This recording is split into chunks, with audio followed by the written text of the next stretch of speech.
მოგესალმებით კიდევ ერთხელ თქვენ უყურებთ კურიერს 10 საათზე მე ანუკა კინკლაძე ვარ. Რამდენიმე საათში საქართველოს პრემიერ-მინისტრს პარლამენტში ელოდებიან უმაღლესი განათლების რეფორმა და იგილ-ჰილსის პროექტი. ამ რო აქტუალურ თემას შეეხება ირაკლი კობახიძის გამოსვლა.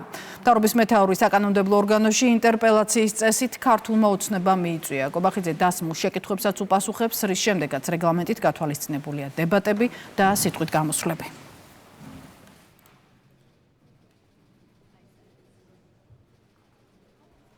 პრემიერ-მინისტრი უპასუხებს ორ ძირითად საკითხთან დაკავშირებით. ეს არის ძალიან დიდი საზოგადოებრივი ინტერესებიდან გამომდინარე, პირველი განათლების რეფორმასთან დაკავშირებით, მეორე იმ მნიშვნელოვან პროექტთან დაკავშირებით, რომელიც ხორციელდება საქართველოში, რომელიც შეეხება იგილ-ჰილსის.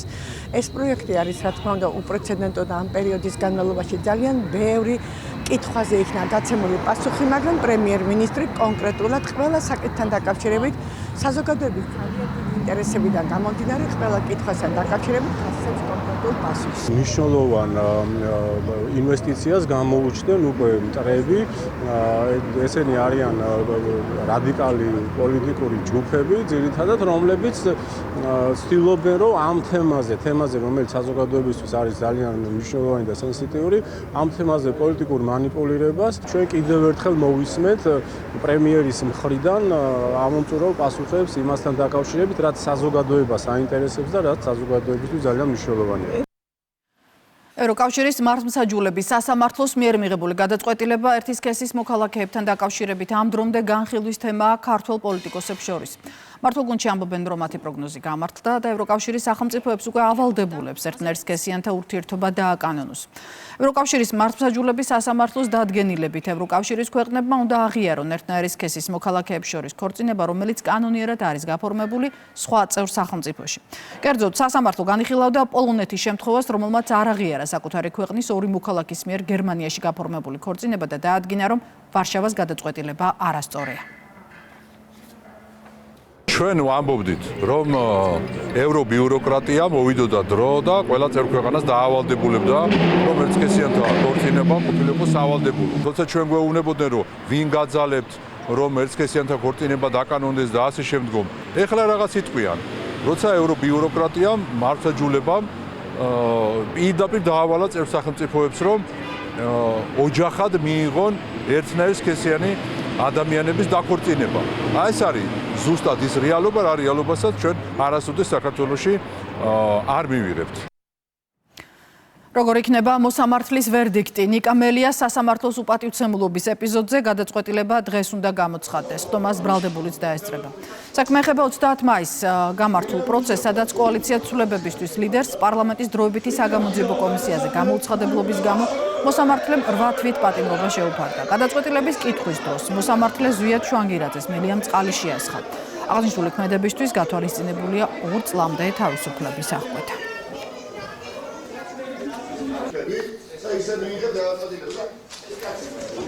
ათონელის სასახლესთან 4 ოქტომბერს განვითარებულ მოვლენებთან დაკავშირებით დაკავებული პოლიტიკოსების წინა სასამართლოს ხდომა დღეს ტარდება. მხარეები მტკიცებულებების დასაშვებობაზე იმსჯელებენ. ბრალდებულები არიან პაატა ბურჭულაძე, მურთა ზოდელავა, ირაკლი ნადირაძე, პაატა მანჯგალაძე, ლაშა ბერიძე, ირაკლი შაიშმელაშვილი და კიდევ 5 პირი. მათ სტრატეგიული და განსაკუთრებული მნიშვნელობის ობიექტების ხელში ჩაგდებისა და ბლოკირების ჯგუფურად მცდელობას, ასევე ჯგუფური ძალდობის ორგანიზებასა და ხელმძღვანელობას სახელმწიფო ხელისუფლების ძალადობრივად შეცვლის მცდელობას ედავებიან. ბრალის დამტკიცების შემთხვევაში დაკავებულებს ხანგრძლივი პატიმრობა ემუქრებათ. იყო მცდელობა იმისა, რომ მათ ხელში ჩაეგდოთ განსაკუთრებული მნიშვნელობის სახელმწიფო სტრატეგიული ობიექტი.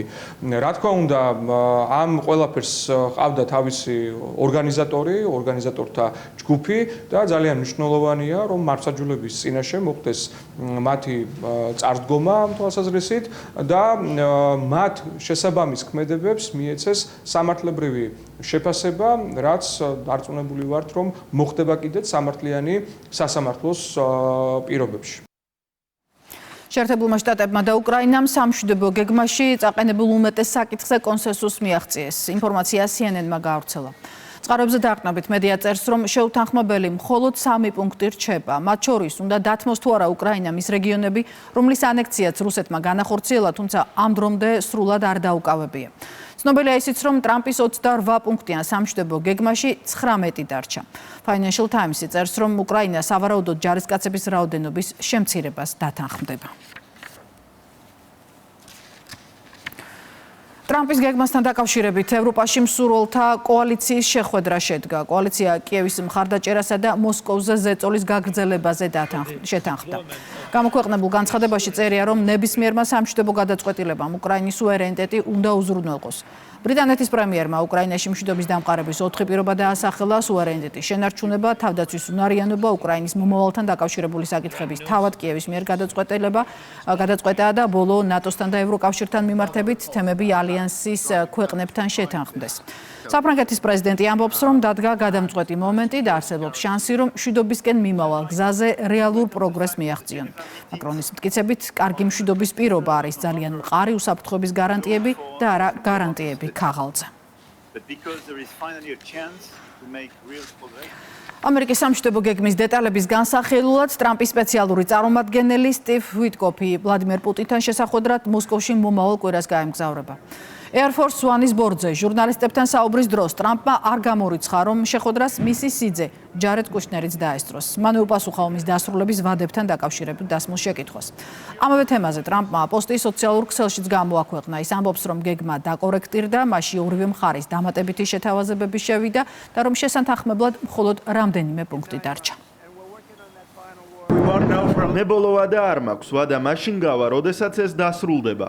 კარგ მოლაპარაკებებს ვაწარმოებთ. ზელენსკის ჩამოსვლა უნდა, თუმცა ვფიქრობ, რომ ჯერ გარიგება უნდა დავასრულოთ. ვსაუბრობთ რუსეთთან, მათთან გარკვეული შეთანხმებები გვაქვს. უკრაინელები საკმაოდ კმაყოფილები არიან, პროგრესი გვაქვს. საუბარი იყო რუკაზე და არა საბოლოო გეგმაზე, რომელშიც 28 პუნქტი იყო. ახლა დაახლოებით 22 პუნქტამდე დავიყვანეთ. ბევრი საკითხი უკვე მოგვარებულია, თანაც საკმაოდ ხელსაყრელად. ვნახოთ, როგორ განვითარდება მოვლენები. ნათელია, რომ ფრონტი ერთი მიმართულებით მოძრაობს.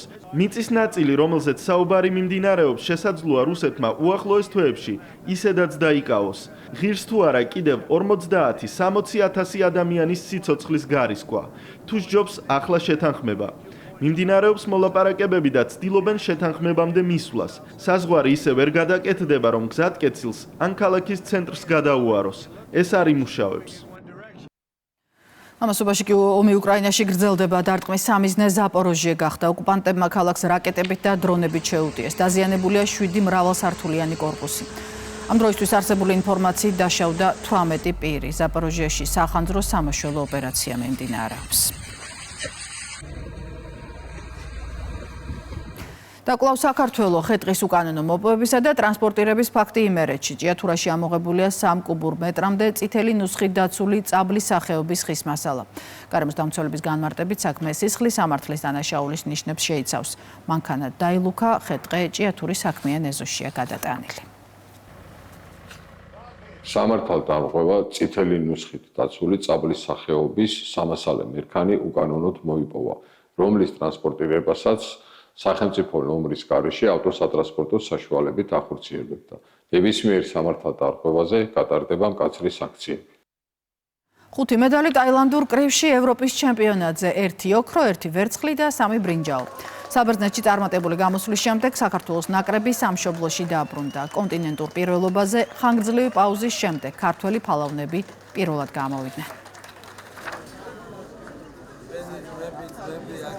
დიდხნიანი პაუზის შემდეგ მოვახერხეთ და პირველივე შეჯიბრზე მივიღეთ ძალიან კარგი შედეგი. 5 მედალი მოვიპოვეთ 6 მებრძოლისგან, 1 ოქრო, 1 ვერცხლი და 3 ბრინჯაო. ძალიან ყოფილი ვართ გუნდის შედეგით. ჩემი თავით ვეცდები შემდეგ შეჯიბრზე რომ ოქრო მივიღო აუცილებლად. პირველად წავდექით ევროპის ჩემპიონატზე ტაილანდის კრივში, სადაც წარმოდგენილი ყავდა 6 მონაწილე, აქედან 5 მებრძოლი გახდა მედალოსანი. 1 ოქროს მედალი, 1 ვერცხლის მედალი და 3 ბრინჯაოს მედალი მოუპოვეთ ჩვენს ქვეყანას.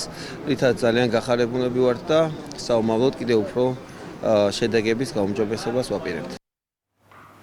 საფრანგეთის პოლიციამ ლუვრის ძარცვაში მონაწილე კიდევ 4 პირი დააკავა. პარიზიანის ინფორმაციით, მათგან ერთ-ერთი რელიქვიების ქურდობაში უშუალოდ მონაწილეობდა. ის ერთთვიანი თვალთვალის შემდეგ აიყვანეს, საქმეზე კიდევ 3 დაკავებულს შორის 2 ქალია. მუზეუმიდან წაღებული 88 მილიონი ევროს ღირებულების 8 ექსპონატის ადგილმდებარეობა ამ დრომდე უცნობია.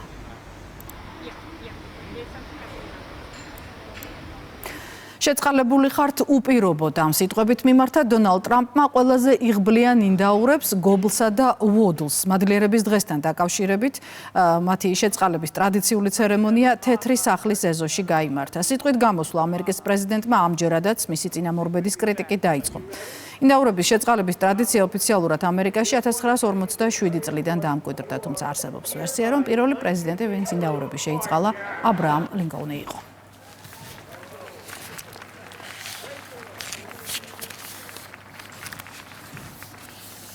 დღეს ამბების ნახვა ვრცლად ჩვენს ვებგვერდზე რუსთავი 2.g შეგიძლიათ. კვირიერი აცი ამით დასრულებულია. მე ხვალამდე გემშვიდობით. მადლობა.